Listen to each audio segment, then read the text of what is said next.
Nairobi.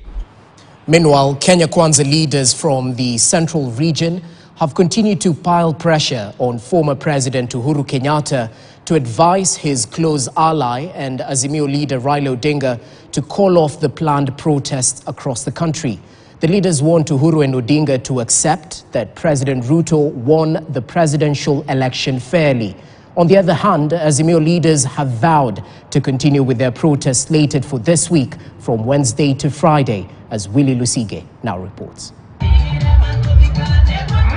Kenya Kwanza leaders from the central region led by Kanini Kega have called on the former President Uhuru Kenyatta to force his Azimio la Umoja leader Raila Odinga to call off the weekly Azimio protests planned to resume on Wednesday next week and continue for 3 days. All what we are requesting His Excellency Uhuru Kenyatta, help ongea na huyu your friend, the former Prime Minister Raila Odinga, because the cost of living will not be brought down by doing maandamano. The leaders demanding that the former president accept that William Ruto won on a fair basis and pile pressure on Odinga to call off the protests, as the protests are just for personal gains and politically financed. So we want to tell those people who are planning and funding that Kenyans are not with you. You are doing it for selfish gain. We know the police are doing their best, but this is being done by politicians. And the best way to meet a politician is to meet through politics. So the politicians doing this thing, first we are telling them we are peaceful and the Kamba community is peaceful. We will meet you politically. Kama huyu mzee angewachwa peke yake, angekuwa tayari amefanya uamuzi tofauti. I think I want to tell Uhuru Kenyatta, because I know him, let Raila go. Leave him alone.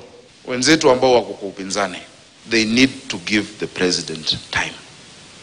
And they need to support his agenda. Calling on the amendment of the law to allow Azimio leaders behind the protests to be forced to pay for the cost of damages witnessed during the protests. Kama umetuma vijana waharibu mali, na wewe uchukue responsibility, wewe na familia yako mulipe hiyo mali. Interior Cabinet Secretary Kithure Kindiki is sending a warning to any political leader who will be found of being the sponsor of the protests. Whether it's retired president, retired prime minister, retired vice president, the retired senior state officers must live like retired senior state officers, and they must respect the law of our country and respect the current holders of office. Kianza kuchokoza serikali, watakipata. Azimio leaders have denounced the financing claims, saying police mishandled demos and incited the violence through their own actions, leading to distraction that was witnessed when the protesters went berserk, insisting that the protests are Mwananchi-centered and aimed at forcing the government to lower the high cost of living. We are telling the president, please listen to Mwananchi. Mwananchi is suffering. Wachaneni na Uhuru Kenyatta, yeye ni retired president. Wacha kule mali yake huko nje, nyinyi ndio mko kwa serikali, tengenezeni uchumi iwe bora.